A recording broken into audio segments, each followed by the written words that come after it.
You are listening to the Milan Weekly Podcast, the English voice of Radio Rossonera and Milan fans all over the world. La formazione delle e con la fascia di capitano con il numero 13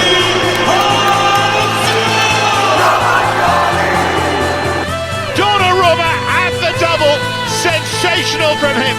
Rafael Leao produces a moment of utter magic. Teo Hernandez al volo! Teo Hernandez! Ancora lui! Una meraviglia! Ibrahimovic! Zlatan Ibrahimovic! Fuori classe assoluto! Buonasera a tutti. Without the war drums, Stevie P. Without the war drums, there's some sort of copyright things going on, but we got Jan on the case. Good evening to everybody. Steve, I just noticed if you put your mouse on top of the live viewers, it will tell you everybody that's live viewing from all the different streams. Hey, maybe another feature of the upgrade that Patreon was so gracefully helping us pay for that. But how are you this fine Monday? Not so cold evening, but we have a bit of snow on the floor. But I'm good. Yes, I know. Are we getting snow? Like it's snow outside. There's snow on the floor. Yeah, no, I saw like a couple of centimeters, but did they announce anything big? I don't know. Montreal announced freezing rain a couple of days ago. We never got it. Thank God for the toy and food drive. But good evening to everybody. To David, to Tim, to Facebook, Frank, Alessandro, Roberto, Larry, Liban Youssef, everybody. Liban. Always the game. Ricardo from Trinidad. I don't know what's going on with Trinidad, Steve. I think in the Caribbeans, they like us in the Caribbeans from over there. But beautiful.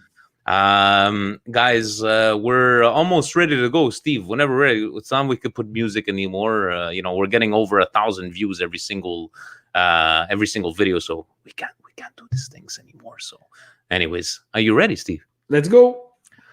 Cari amici sportivi, welcome yet to another edition of the Milan Weekly Podcast, where we talk everything Milan, from a still first place Milan, a battling back from behind Milan, and where we're not professionals. Nor do we pretend to be, ladies and gentlemen.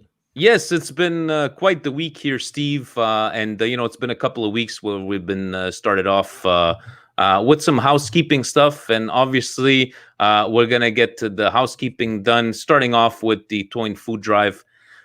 Steve, what's your favorite flavor of Jell-O? It's going to be red. It's going to be red. Guys, honestly, I'm going to have to be honest. I had no faith that we were going to reach $3,000. I know that we're going to get a lot of money, but being last minute, and I'm like, whatever we get, Steve, not only did we reach $3,000 over with the cash donations that we have gotten, you have promised to be in a pool of Jell-O. People are saying like, "Oh my God, Steve!" But I'm like, Steve wants to do it. I'm like, yeah. You guys don't understand. It was a positive and a negative spin on things to make people donate. We had some people that didn't think I was going to do it. Ha ha ha! I'm going to do it. And there was other people like, "Wow, I'm going to donate," so he doesn't do it, right? So, but that's people coming together, Vinny. And we tried our best, and and unfortunately, stupid COVID didn't make it the actual event that it always is, where people gather and they can get together and have a drink and celebrate what the community did, and everybody who was also not part of our community and still donated. It was still a huge success, right? So a huge success. We filled up 2 trucks to the rafters. Steve, at the end, we had to put stuff in the passenger side of the trucks. One of the trucks didn't start. We had to get the tow truck to come in. But honestly, guys, I just want to take the time to once again go from top to bottom. From our cash donors, Steve, to Mario from G2K Vape, fellow admin, giving us a huge amount there. David, that was working, gave me an amount as well. Giuseppe Teresi, my boss, won all these cash donations. And then I just got another shout out to my cousin Johnny, Simon Coletti, Mario Magri, Scott Benessi, Giuseppe Alfonsi, Benny Lombardi, Sabrina, Diego Greco, my mom, Francis the Snake, Joey Giannini, my coworker Milani, a lot of anonymous donors, Paul H, thank you very much. Dominic DeFazio, Christian Bellini, Tommy Time, my sister, Chicho from New York, Nicholas Scalia, my cousin Grace, Andrew Maro, Vito Clemente, Samuel Adamo, Nick Gentiletti, Nord Gilad, sorry if I'm mispronouncing that, Juan Carlos Martinez, Sergio from Milan Club Montreal, to Nathan, I don't want to say the amount, but let's just say that when I told your story to the donors, to the people helping out at the Good Mission Hall, Welcome Hall mission, somebody shed a tear. Nathan, thank you so very much. Dana Thompson, Steve, that I believe is one of your friends, Anthony Calcara, Uncle Bobby, Madame Polillo, Sandy, your wife, thank you. Jan, fellow Milan Club admin, Angie and David, thank you very much from Philadelphia. Very generous. You see how he didn't write family, the Fante family. He didn't write Marcello. He wrote Presidente MCM. Thank you, Presidente. Marco Virillo, Ralib, Gigi La Patat, Carlo, my brother and his wife, and to the Calcio guys that wanted to make sure we reach exactly $3,000. They topped us off. The Calcio guys topped us off. Adriano and friends, guys, honestly, it's I have no words. I honestly have no words. Thank you so very much. We're glad that it wasn't -30 yesterday, but it did get pretty cold, especially with that wind. But everything went without any incidents. So thank you very much. And Steve, we will have extra money starting us off next year because we pulled out some money before we went to Walmart. Steve, do you have any idea how much it took us time to spend $6,000 at Walmart? Forget the cash register. If you're guys, 20 minutes, $6,000 in front of the cashiers from over there. But thank you to the Walmart that let us walk in past closing hours. Thank to my sister's help. But we'll get there next year, Steve, and hopefully under better circumstances, right?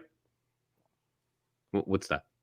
Next 5? year, we're going for 5. 5? All right, 5. We know we're going to spend it in that place there, but thank you so very much to everybody. On another maybe somber news, Steve, this week, lost another one of the greats. I know Maradona was a big one that hit home a lot of it with Paolo Rossi. So young. I believed when my dad was telling me that, only his wife knew that he was sick. So very young. Guys, let me know. Was he 62, 63? And I didn't want to, obviously we could get rid of our indigestion of our indigestion of the week, people robbing his house during it. But Steve, are we surprised it's Italy? But I don't want to put attention to that. But Paolo Rossi, I wanted to take your opinion. And Roberto Baggio came out and said he was able to give a dream to Italians, which I was not able to do the same thing.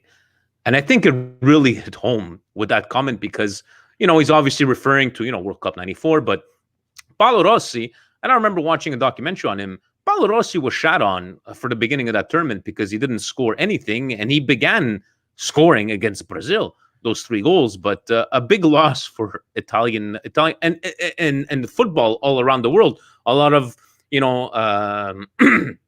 stars around the world, giving their condolences. But how did this one hit you with this news for Paolo Rossi? Yeah, this was, everybody, he played at Milan, played at Juve. I take that away. For me, he represented, and being born 81, I will age myself. I will not pretend to tell you that I saw everything or I knew about Paolo Rossi.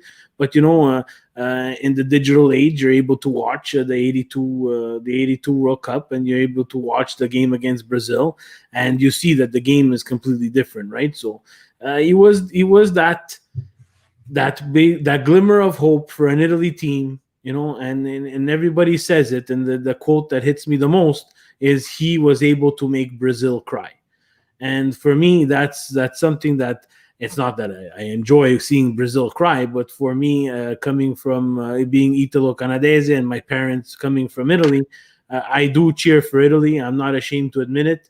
I want Italy to do well. And, and he was someone who took on that World Cup. And, like you said, he struggled. And that we've been saying it here. A lot of things have to align in that short tournament, right? And for him, the stars aligned in 82, and he's forever monumented in Italian history as someone who was able to bring home that World Cup for Italy, right? So, Definitely some sad news, but another great one that leaves Italian calcio and definitely a legend, especially for our parents' generation.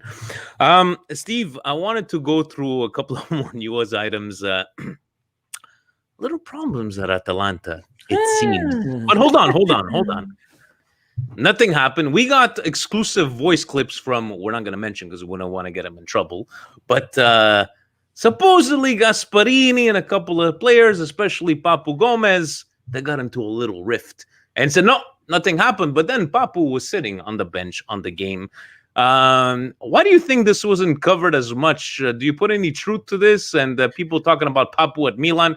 I don't want to talk about Papu at Milan, but are you rejoicing in seeing Gasparini? Like the castle is crumbling, Steve, at Atalanta. No, it's not rejoicing. I find that, a team like Atalanta was always held up very high for the way they're run. It just shows you that, guys, calcio is, in fact, that. It's calcio.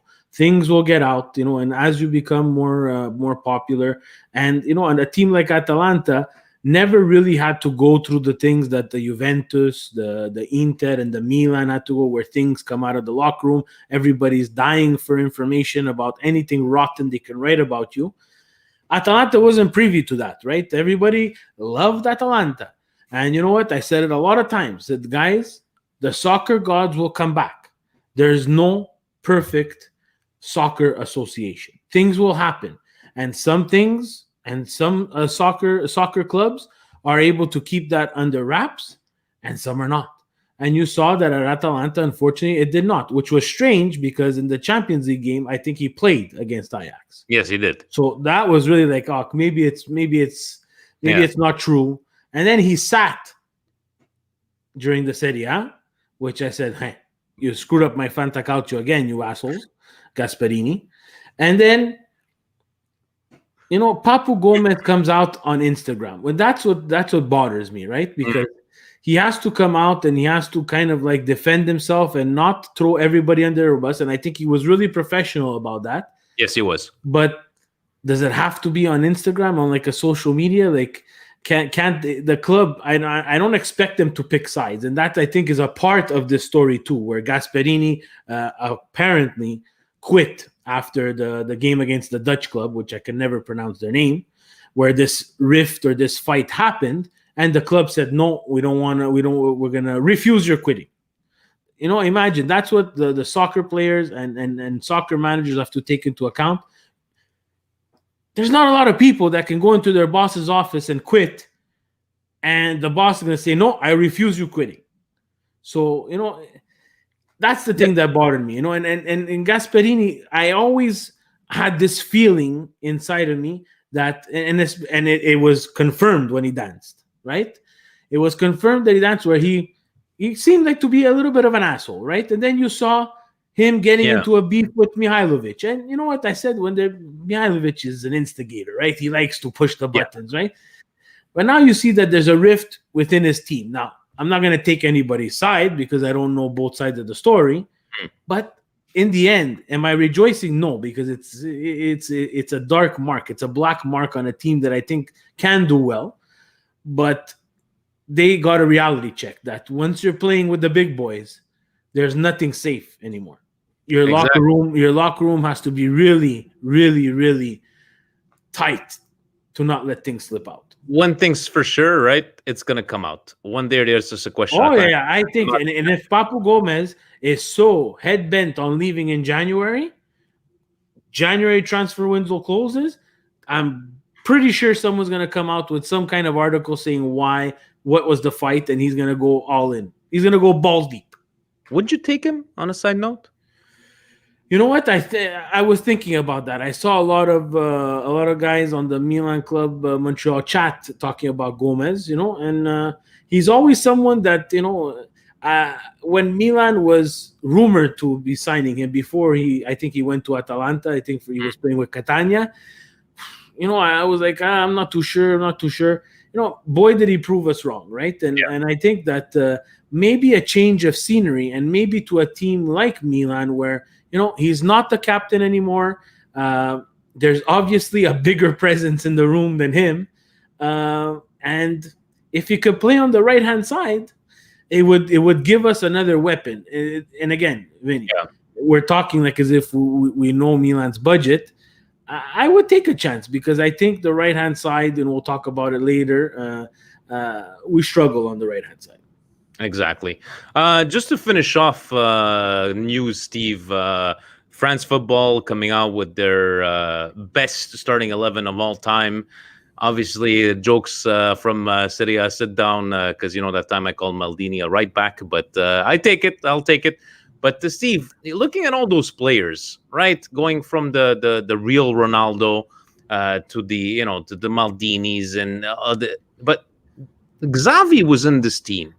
Now, I'm not taking away anything from Xavi being on this team, but did he feel out of place to you? Is it me am I going crazy? I just felt he was out of place, like in that midfield. I don't know, like obviously we're biased to like a Van Basten or anything like that, but why Xavi? Or do you? Am I wrong in thinking this? No, to be very honest, too, I looked at that list too. I saw Francis the Snake's comment there, and I have to agree with him. Xavi, fantastic player. It took me like 3 years to learn how to pronounce his name properly because who knows? The X made the name Xavi.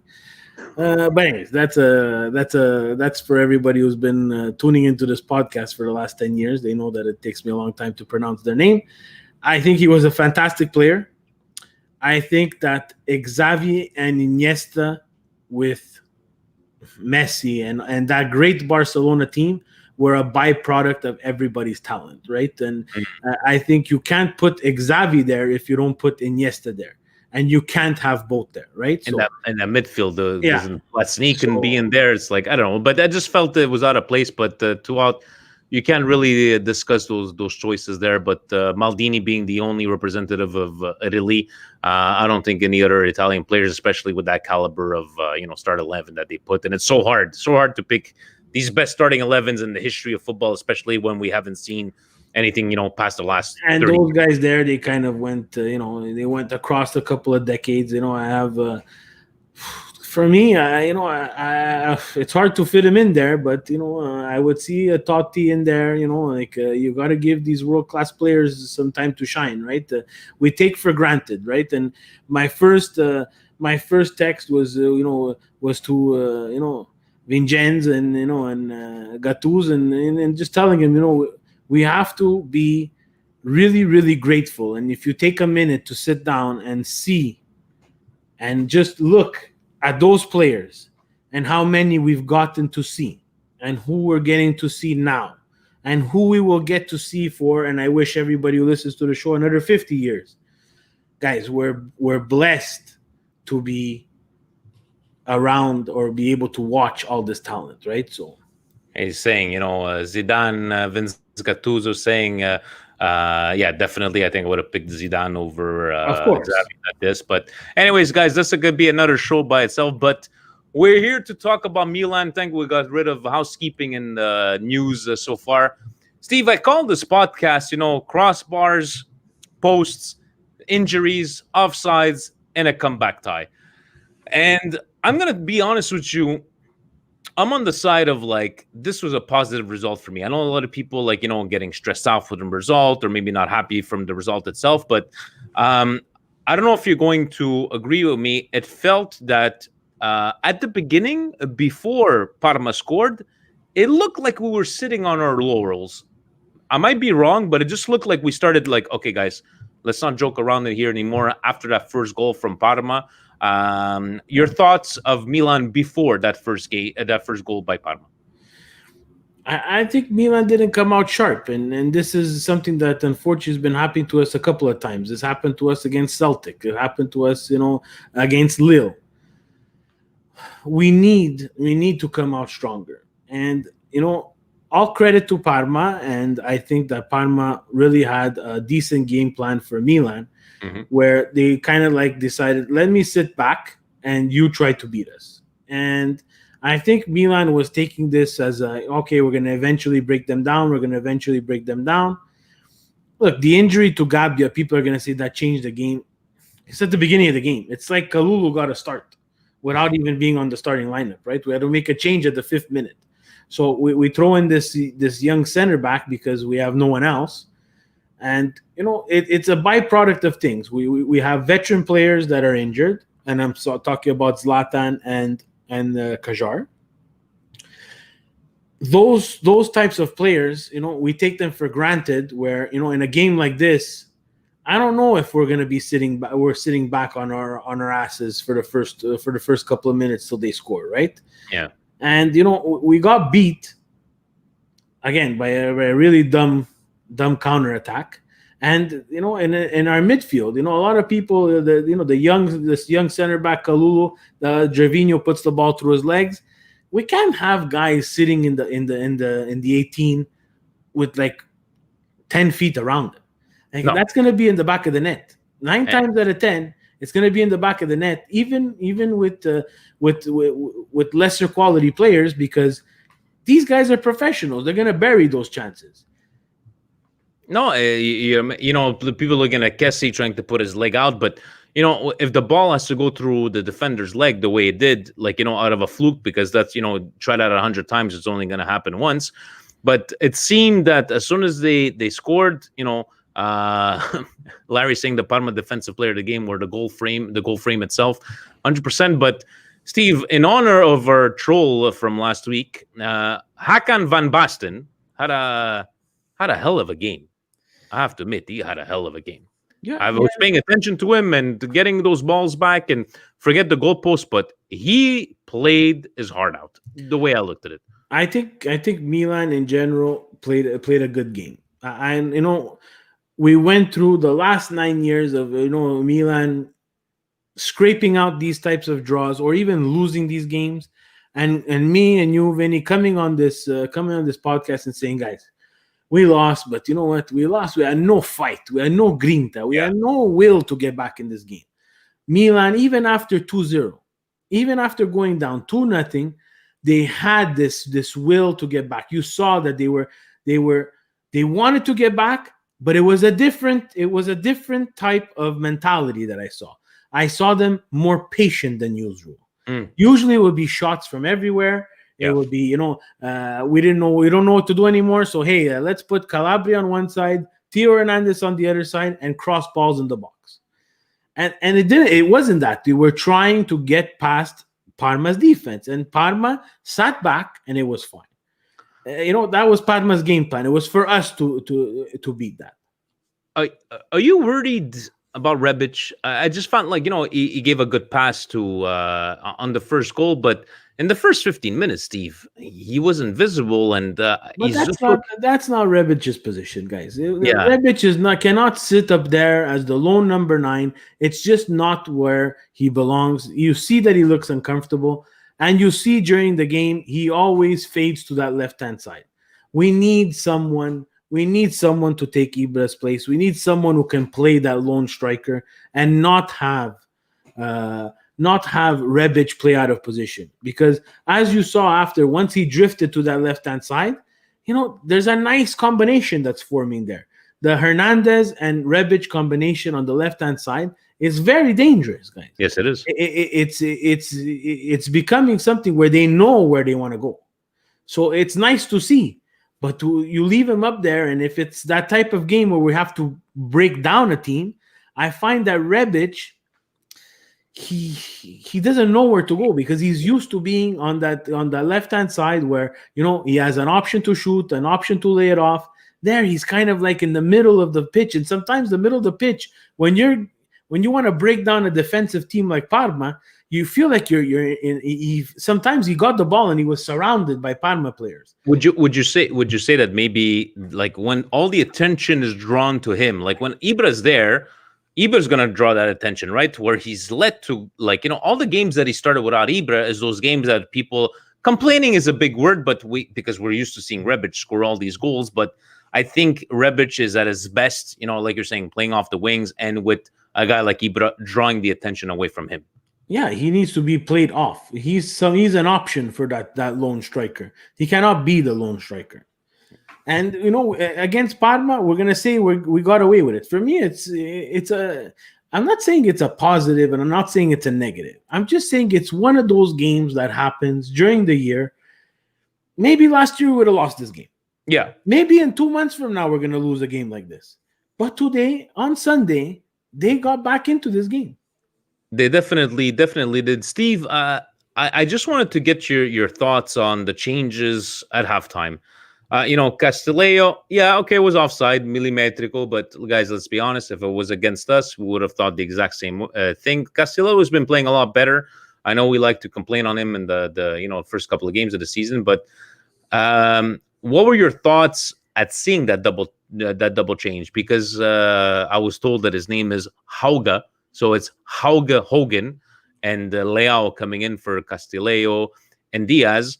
Diaz does not seem to be the same kind of player with Çalhanoğlu playing on the pitch there, which I know is one of the questions. We'll touch into it. But did you feel it was the right change of directly at? Did it do it at halftime?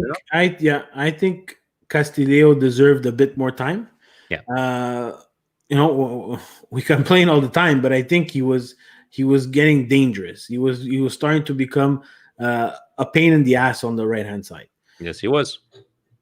Now, you're changing him. You should say, you know what? You're gonna bring in player for player. I would have been able to digest that change as well. Player for player. If you say Salchicha maker on, Castillejo off, I'm okay with that. Mm-hmm. Now, what Pioli did is he took Leao and put him on the right hand side, and he took Hoj Hogan and he put him on the left hand side. Now we've seen Hoj Hogan on the left hand side. Yeah. But Hoj Hogan has to understand, and I hope someone could translate this for him in Norwegian. Europa League against Celtic and the Sparta Prague is not Serie A. And you saw that. It was a very disappointing performance by Hoj Hogan because he was trying to take guys on. Now, in a game that we saw against Sparta or Celtic, it's an open game. That's where you see he flourishes as a player. But he's got to start adapting his game because in Serie A, you saw Parma, they closed everything on Hoj Hogan. And he was giving away balls. And you know what? When you're down, every chance that you have going towards the opponent's net is another chance for you to tie the game or win the game. And we were losing cheap balls. And it was causing a lot of pressure, unwanted pressure, the other way. Unwanted pressure. It was causing us to lose the ball and having our midfield have to recuperate that ball. So I have to say, this week there, it's a bit on Pioli, and I didn't understand the whole Hakan and Diaz at the same time. I get we need to make them play at the same time to try to create different options, but these guys need to be in a specific position. They need to be, Hakan's always on the ball. That means Diaz is not on the ball, what I've been seeing is when Diaz is not on the ball, it seems like he gets lost a bit and he wants to try too much. So that's where I think it's a bit on Pioli too. And the changes, guys, after the first tackle, Leao was out of the game. We lost Leao. Steve, I get you, putting this, and this is going strong on, let's put this on Pioli, but with all the injuries that are coming and maybe with the experience of Pioli, these injuries are coming back and forth. Let me try something.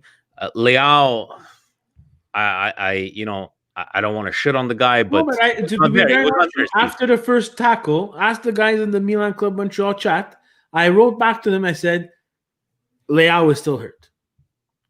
Leao was still hurt. He grabbed his hamstring. He grabbed his hamstring again. Now, you need to come into the game, buddy. If you're hurt and playing injured is two different things. It's a cliche statement, but it makes a lot of sense. You could play hurt. These guys are robots, guys. These guys are physical specimens. But you cannot play injured. Look at a guy like Zlatan. We cannot risk him against Genoa. If Zlatan says, I'm not comfortable, he's the one who knows his body. But someone's got to knock some sense into him. It's like, buddy, you're also 39 years old, right? And it's the same thing for Leao. I get, you want to be in that game, and I get, and I tip my hat that he wanted to be in that game.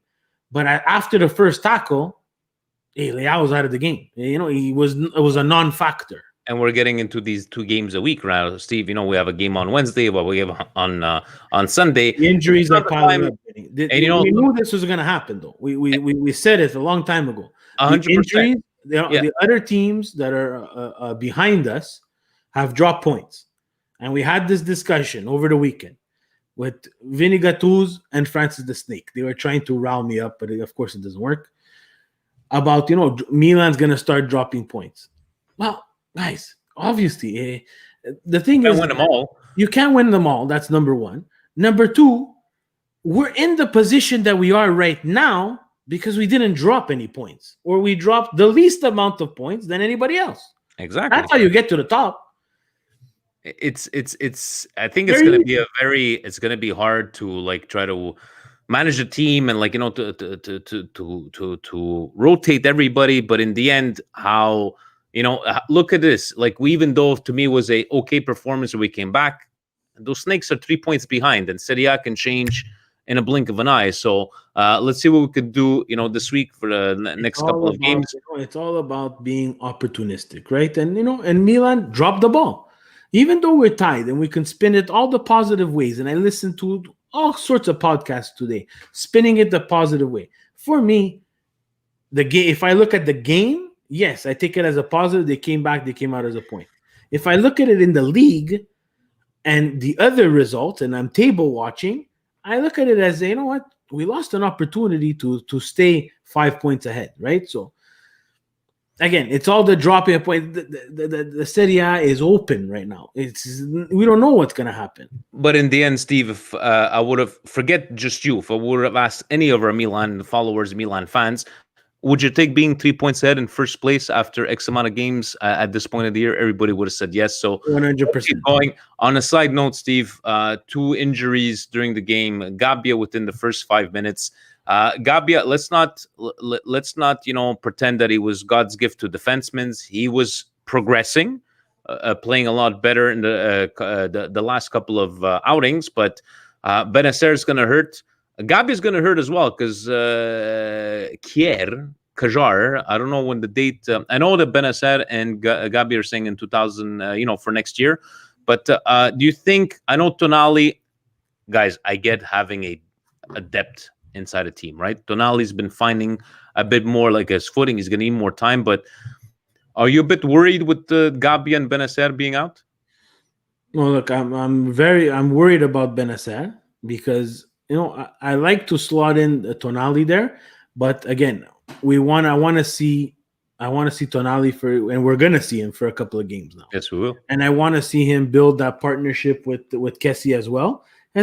For me, I see it as a lot of focus is on Kessie and Benacer, and then when Tonali gets in there, it's kind of a little bit wishy-washy, right? Mm-hmm. And I think it's a bit too that he has to get accustomed to our team, right?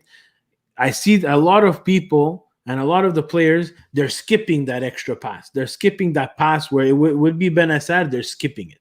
Mm-hmm. We need to get this guy into the game, right? And I think Pioli needs to address that. And I think Tonali is someone that the more he's on the ball, the more comfortable he is. Yes, definitely. He's just got to take care of the ball a bit better. And I think he's going to learn that. And side note there, Tonali just won under 21 Player of the Year. Of course, he played with Brescia last year, but just let's throw it out there. So he's obviously talented, right? The Gabbia, I'm not going to say I'm less worried, but man, was I impressed with Kalulu. And I'm going to tell you why. But I'm going to tell you why. Is that his regular position, Steve? Kalulu? I thought he was a wing back. I thought he was a back as well. But someone to come in a game like that, and you know what? Good on him. Good on Pioli that he did start him against Sparta, and he did get in some. He did get in some minutes there. And again, that's another factor of luck because if he doesn't play that game and he comes in 7 minutes in, maybe it's a different story. But 7 minutes in, so basically he starts the game when he's not really a starter. I just found he was very composed. I found he was taking a chance when he knew he needed to take a chance. And again, I'm going to give a shout out to Romagnoli because Romagnoli picked up on that. And he saw that he would take a chance and Romagnoli would cover for him. So the thing that really impressed me a lot was that as soon as Kalulu got on the pitch, if I'm not mistaken, I know for 100% it was Kessie that went and talked to him right away. And I think the other guy was Romagnoli, just saying, hey, kid, I know it's not the best situation, but hey, Let's get yourself in there. You're playing center back today. Let's go. And thanks, Frank, for specifying. There was a one time, I don't know at what point, Steve, but there was a forward ball from Parma, and I just see him going to challenge for that ball, and he was at least like 15 feet away. But the vision to actually go, because he knew he was going to get that ball, and he wasn't going to let the guys back. But Kalulu for now was going to be him, or Durante, as you like to call him. Musacchio, I don't think he's. Is he still? I don't think those guys are if they're hurt. But I don't think those guys are in the plans there, so I don't mind. Whether even if we would have lost, I don't mind. Taking a chance on a kid like that, and in a game where it was brand new, right? The game was brand new. We didn't know what was going to happen. We didn't know we were going to be down 2-0. But hey, what a great experience for him. He's involved in a game where Milan came back 0-2 and salvaged the point. It was quite impressive. And Steve, I wanted to ask you something, because at one point, Donnarumma did some fancy footwork. And if I need to take your words back from a couple of years ago, I wanted to get your thoughts on Donnarumma's improved footwork, not just from the last game, but how do you feel he's come grown into his footwork? Because I remember he used to cringe. As soon as the ball would go back to him, he used to like. And I still cringe. I really still cringe. And when he pulled that move, he was at the top of the box. There was a player pressing him, and my mouth stayed open, and I couldn't believe that he just did that. So smooth. And also that, not only that, the next ball was an actually good ball to start a counterattack. So I was like, wow. But if you tell me, Steve, Donnarumma for the next 3 games, he doesn't have to handle the ball with his feet, I'm taking that. So you're still not convinced? No, still not convinced. All right, so from there, guys, we still have a couple of games coming from Genoa and everything, but hopefully the post and the crossbar, Steve, don't save all those balls. Even Sepe with a humongous save. Yes, sticks out that left leg on a deflection, and he saves that ball. But Steve, speaking of saving balls, right? Because we do have a way how to save some balls, Steve, and. Thank you to our friends, because they're supporting to all the Milan Weekly Podcast viewers and listeners, everything. It's MANSCAPED. MANSCAPED, Steve, so gracious, they sent us over a nice kit because they wanted us to take care of the family jewels, right? And I've heard about this product, and you don't always believe the hype, but Steve, wow. We got these care packages. I don't know if you want to show a couple of things there. I got a couple of I don't know if you brought the lawnmower 3.0, Steve. Look at this. Look at it. Can you hear that, guys? 7,000 RPMs. Look at this light. Look at this light. Waterproof. Now, Steve, let me. Okay, I'm gonna say it, guys. Vinny's gonna be embarrassed. He's gonna be embarrassed about it. I'm gonna be embarrassed. One of the first documents in this fantastic kit, MANSCAPED launching in Canada, is the instructions, guys. And especially when you're going next to your balls, the first thing that you want to do is read the instructions. Vinny, please tell that story. Okay, so I try to be a typical man and not read the instructions. And Steve, actually, when I told him the story, was like, Vince, you are the reason that they put instructions inside these things. Please use in the right direction and follow the instructions, because I had a little accident, but it's fine. It's very fine, but everything else went very smoothly. Guys, this is honestly, I'm very impressed. Came with a care package. They've given us a promo code. Steve's going to put that out there at the bottom. Guys, not only do you have the, here we go, the ball deodorant.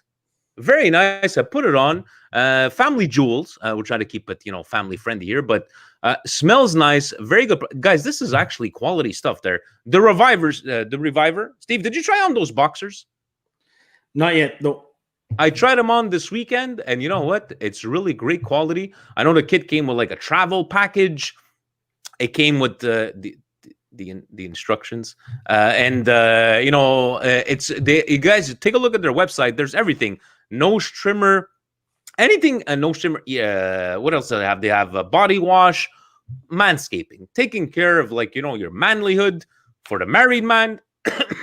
For the ladies, man, anybody out there, guys, it's really a fantastic product. So if you do use They're newly in Canada, Steve. It used to be only in the States there, but right now with the Milan. Yes, I should have read that. I should have read that. Thank you, Steve. But guys, right now, 20% off your purchase and free shipping anywhere in Canada. So thank you to our friends there at Manscaped to giving us these things to try out. And honestly, it's I'm actually impressed. Hearing it is one thing, Steve. I know you don't listen to the wrestling podcasts, but all these podcasts I listen to, Jim Cornette actually has Manscaped there promoting the product. But I'm impressed. I don't know if your thoughts. I know you never heard about Manscaped before, but no, I did not, and I would like to just say that their marketing is fantastic, and their product is something out of this world. So great stuff by Manscaped. Your balls will thank you. They definitely will. So check out, guys, for the code over there, and thank you to them. I guess we'll keep on trying it, and we'll have some more stories for you on the coming weeks. The link is below, guys, right below. Everything right there, 20% off and free shipping. Code MWP. We'll see. We could make them make their next million, Steve, with all the viewers that we have, right? So, Steve, why don't you pull up Serie A this week? Not actually before you do that. My cousin Johnny, I had to tell him because he came to the Twain food drive. And I said, John, your mom, she brought me a gift. And I think, I think it might belong to you, but I don't know. And that belongs to me. You bring it back to me right away. Guys, La Storia del Milan. It's a sticker album. John, I don't know you're in the comments there, but I think this is from, I think it was missing stickers over here, Steve. But let me see if I could get a picture here with, he had Piece 1 of 4, 1992. Johnny, this is yours, so it's here for you to come pick it up. Guys, identify this man. Who's this guy right over here? Tommy's gonna know. Frankie is gonna know. Very good, but it's on the side for you, Johnny. But Steve, what do we have in the city? I know it wasn't the results as we were looking for, unfortunately. But let's start over with those snakes. I was really hoping, Steve, they were losing 1-0. I was like, okay, man, please, we love to see Conte get mad and get frustrated and pluck that hair from over there, but they managed to do it. Did they not? Inter against the Cagliari 3-1. In the end, they crumbled in that game. They crumbled. The result that we shouldn't be surprised to see, correct? We should not be surprised to see that at all. I think they made it more complicated than they should have. Inter did, but I don't know. It felt good to see them in the losing. And you know what? Everybody was saying Milan losing at halftime. So was Inter, and Juve was tied 1-1. So exactly right. So nothing to write home about Inter, other than they're 3 points behind us. Steve, which one did you have a chance to watch? So I watched Lazio Verona. Look, really impressed with this Verona side. Seriously, eh? Do they take it to their opponents? It's game in and game out. It's nonstop. It's continuous pressing. Lazio looked like they were in trouble, and in the end, a deserved Verona win. It wasn't like, hey, we pulled it out of the hat. No, I think Verona deserved this match, and they were very impressive. Frank from your saying the Cagliari Flames, he's calling them. I took a little bit of look even at Napoli, Sampdoria. I know Napoli had went down, but came back with the comeback win. Napoli seems to be steadying up the team there, Steve. Do you see them continuing on this path? Yeah, I think it was a good win for Napoli too. They went down to Sampdoria, so that put a little bit of pressure on Gattuso and the guys. But I think Napoli did what they had to do. Again, not pretty, and it's week in and week out. We say besides them beating Roma, not pretty, but this week they pulled out a result, and that's Serie A for you. Games like this where you could pull out a result. How bad is Fiorentina, Steve? Fiorentina is terrible, guys. Atalanta, I don't think they even tried. And they're a team with all kinds of, like we spoke about in the beginning of the podcast, all kinds of locker room problems. A team that, okay, I get it, they're playing at home. They played midweek, and it didn't even look like they tried. and Fiorentina didn't look like they were in this game. So terrible Fiorentina. I don't care what anybody says. And Atalanta gets a gimme, 3-point gimme. It's just, I feel bad because Fiorentina has never been, it's never been, like a team that we hated or anything like that. But it's like, holy shit, guys. Like, I know, as we say, Serie A is always open, Steve, but if they continue like this, I'm not talking about relegation, but they need to do something.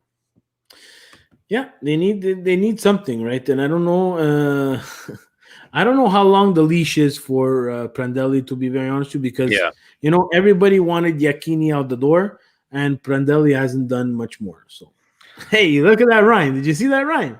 Look at that! Everybody wanted Iachini out the door, and Prandelli, he's not doing much more. Trademark that. Juventus, you know what I love, Steve, seeing like the Juventus fans celebrating a win against Genoa, like we're back on track, we're gonna win. Like obviously you need to win these games there, Juventus, but to me it's just like if Juventus didn't have a slow start to the season, this wouldn't be newsworthy of oh my god, Juventus is back on track and this and that. You guys are playing Genoa. Let's be serious here, no? Yeah, still some good signs for Juventus fans. Good signs, I get it.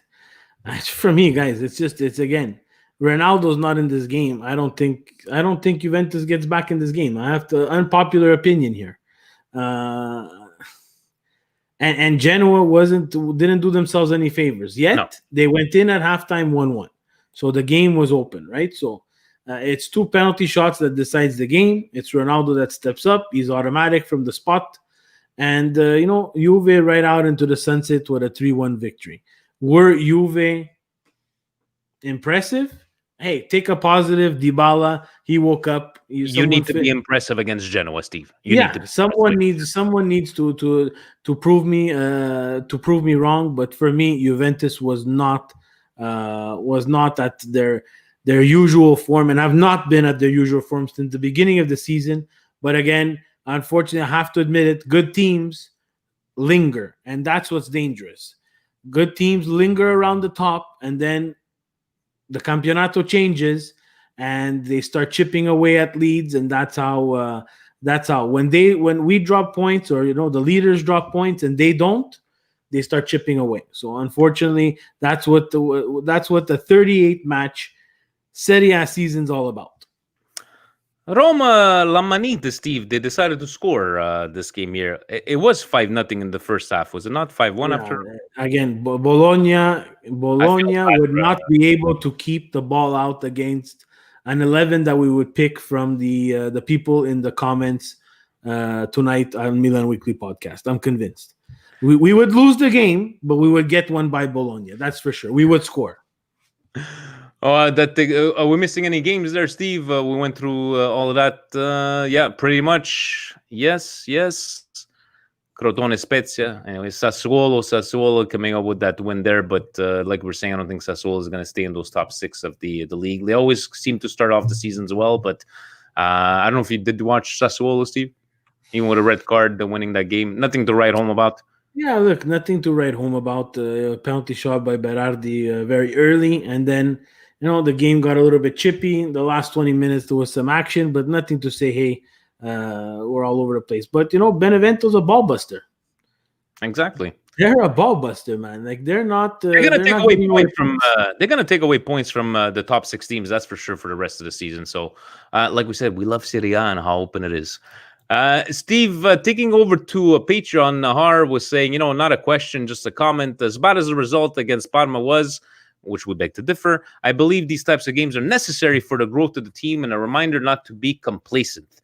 I think we spoke about that. Maybe they were a bit too complacent at the beginning, Steve, but this was a great reminder of, hey, nothing's going to be easy this season, and I'm glad that we had this kind of message while still, not losing 3 points, so having that 1 point from where. But do you think that these kind of games are needed to start, not to be too complacent against these teams that you think are going to be easy wins? Look, I don't think it's hard to say that they came out saying that this is going to be an easy win. I don't think they came out. I just didn't think that they came out they came out with the right mindset, to be very honest, Joe. I think it was, they knew or they figured out after the first couple of minutes Parma was going to sit back, and they were thinking, we're going to keep a lot of possession. They're not going to be too dangerous coming the other way. And we got caught. And, against a better team, I don't think this Milan gets caught, to be very honest, Joe. Listening to some other podcast this morning, they were saying I think it's only like the fourth goal that we've allowed off an actual live play action, right? The two against Parma, one against Lukaku against Inter, and I think another one against Mertens, if I remember correctly. Yeah. So it's not like we get caught often, but we have to start looking at the warning signs, right? One time it's Kajar that makes a tackle. The next time it's Gigio making a save. So against the Parma team, I was really surprised when we got caught, and then even more surprised the second time. I'm taking it as a positive. I am. I truly am. Yeah. But we have to come to the facts where we cannot do this against a more lethal team. Thank you very much. Like these are going to be bumps on the road, but we cannot have these bumps every couple of games, right? We need to, we got this out of our system. Let's get on with it. And at least we got that 1 point from there. And to Pio, just saying awesome job, gentlemen. Also, keep up the great work. Guys, thank you very much for that. I know, Steve, on Twitter, they were asking us, about that, saying, top 5 European leagues in Europe are being led by teams operating the Europa League. Is this a direct correlation with the effects of the global pandemic, or is it the gap simply closing from the usual suspects, the ones who win every game? Now, we did finish first. Steve, that game was this, yes, we managed to win 1-0. Lille managed to lose there to Celtic. I think this was Celtic's first win of the whole group stage. Yep. Do you think, if it was maybe one team, like if people wanted to say, oh, well, Milan's first in Serie A, it's because of the pandemic, they have no fans. But when all 5 top leagues in Europe, all 5 teams are playing in the Europa League, are we getting back to, maybe the little teams and maybe not as much money teams, they can give you a fight for your money? What do you think about Gigi Lapatat's comment? Look, we see it in all the leagues, right? The gap is shortening, and at a certain point, we knew that was going to happen, right? There's cycles in soccer, and I truly believe that. There's teams that will hover near the top for long periods of time, a la Barcelona, Real Madrid. There's the enigma that is Bayern Munich. So they just keep on buying players from the teams that are under them to weaken them. And there was Juventus, right? We look at Paris Saint-Germain; they're going to always finish on top. Unfortunately, that's the reality of the French league. No offense, but the Europa team leagues, those guys with financial fair play, they've had to change a little bit the way they look at things, right? The books need to be in place. And look at a team like Milan. A team like Atalanta buys someone at $3 million, he's a superstar, right? Because Atalanta has been used to buying that. But, Milan buys a player like Salchicha Maker at $3 million, and he's overrated, right? So that's what we live in right now, right?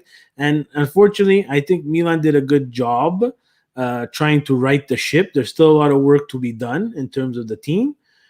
But I think, Europe and Europa League, for those teams that are not used to playing in Champions League, guys, it's another door into the Champions League, which is a different type of money, right? I think for Milan, it's around 15 million to advance to the next stage. I think for the Champions League guys, they're looking at 40 to 50. That's a big chunk of change for those guys that are not used to being there. And Spain is the one that really, speaking to a lot of guys who follow the game, and we look at it in a non-biased way. Barcelona's in trouble. I think, more than not Messi not wanting to be there. I think they've made some really dubious purchases. He's going to Juventus, Steve. You don't know? I don't know. But obviously, you saw against Juve during the Champions League, it looked like he didn't even want to be there. Yeah. So definitely. Not only Messi not wanting to be there, but I think financially they're having some trouble. I think also Real Madrid, they did progress in the Champions League against, Inter, Blank, and whoever else was in that group. Shakhtar Donetsk. I love saying that name. Hey, but Real Madrid has their own problems. They're used to having that superstar, and CR7 is not there anymore. So the next person was supposed to be Hazard, and Hazard hasn't panned out, right? So, Steve, I just want to say that whenever we paid off all these expenses with Patreon, can I make a project of a dictionary of Steveisms? yes. What Shakhtar? What, Steve? Shakhtar Donetsk. I fucking love you. Okay, so it's other question on Twitter.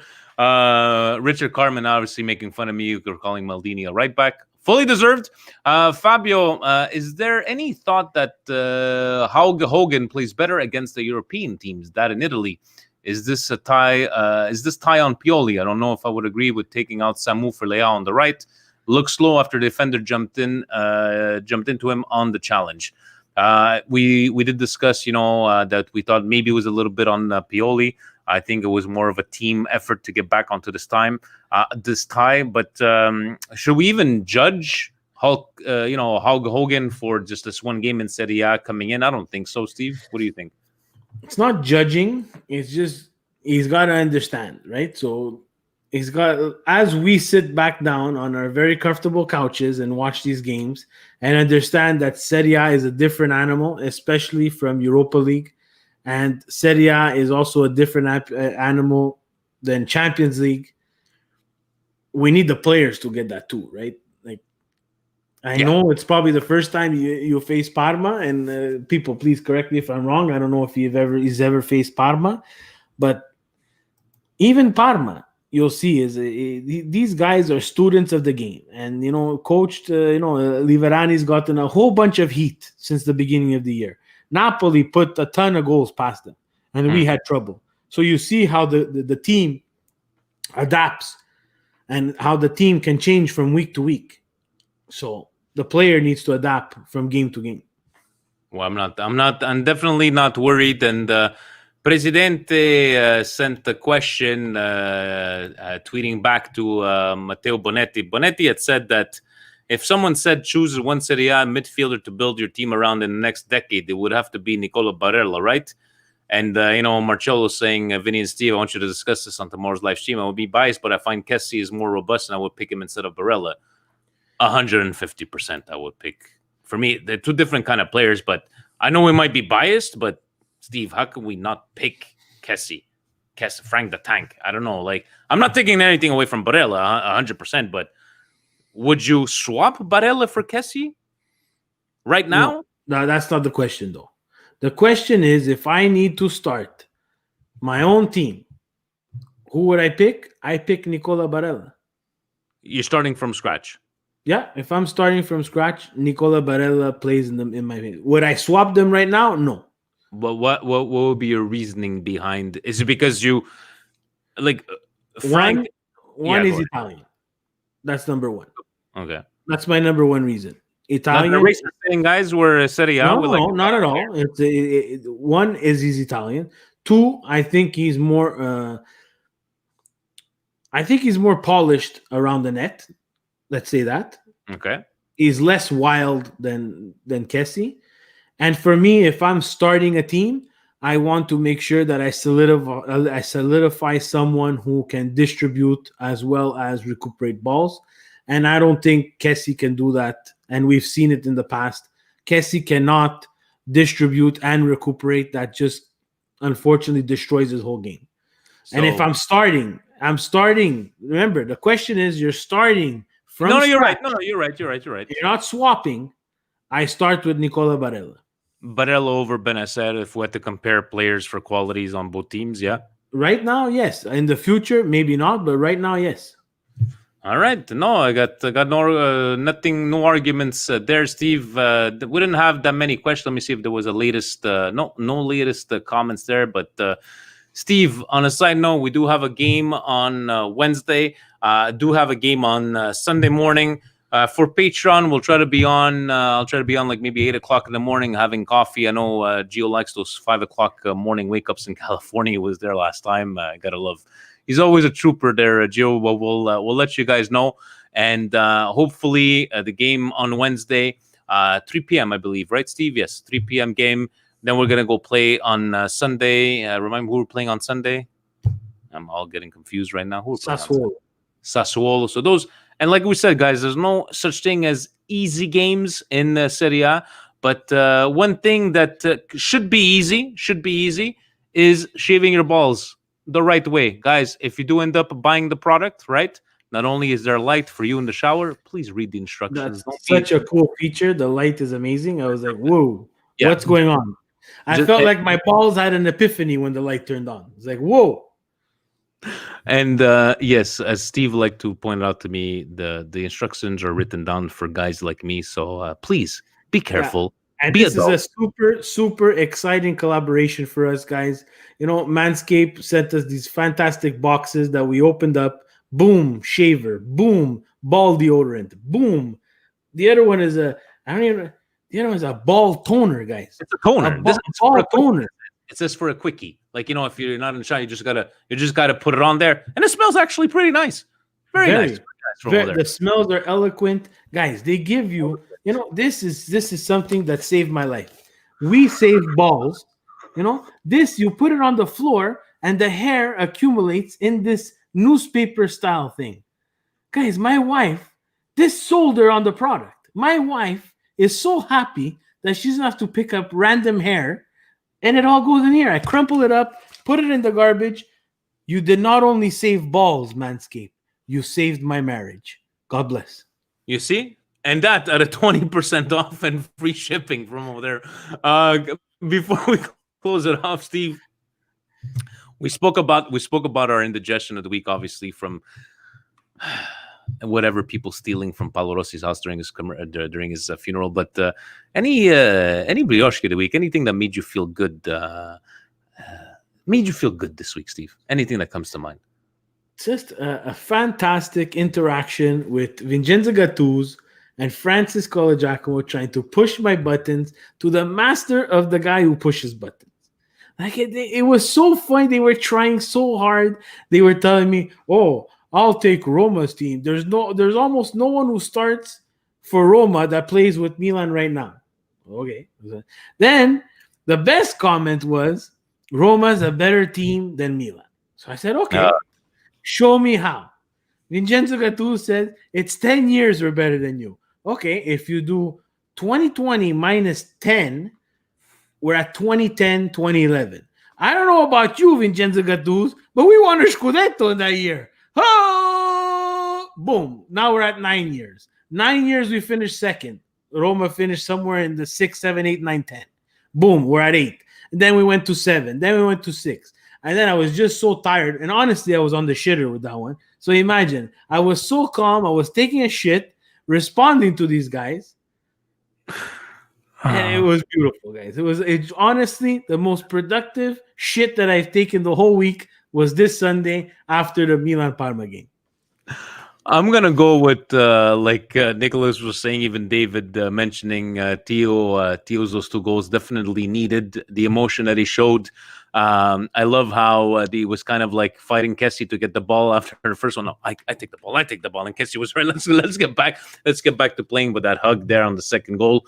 But definitely a good feeling to see Theo get back on the score sheet. And we shouldn't be expecting so many goals from a defender. But hey, fantastic feeling from him. And guys, let's keep the train going. I believe David is still driving the bus. I'm still walking very, very slowly towards the bus station. I know you and Faz from New York, you're still at home in the cold and the winter. You're not moving out of the house. David and Angie this weekend, they were ringing the little bell to get off at the next stop for the bus at 02. At 02, Angie and Dave, they were getting off.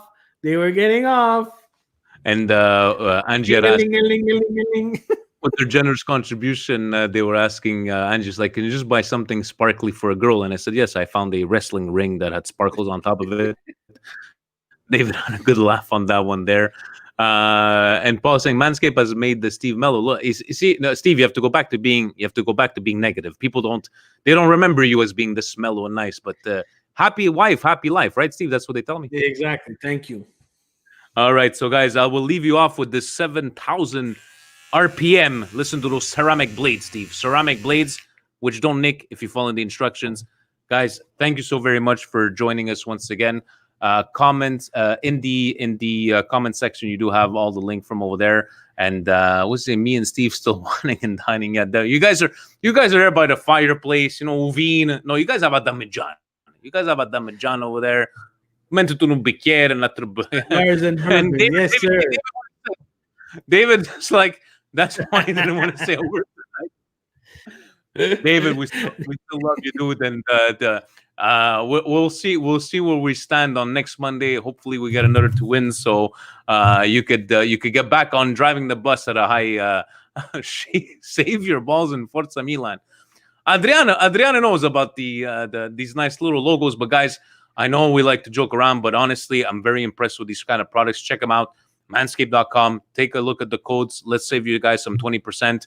And newly launched in Canada. Steve, any closing words before we close it off? And I can't forget about the video because President is going to yell at me. Forza Milan, guys. Forza Milan. Big game on Wednesday against Genoa, where the other teams have some tricky fixtures, guys. Tricky. Maybe we gain some points. Maybe some people drop points. We don't know. We shall see. Ovunque e sempre. Forza Milan! Buonanotte.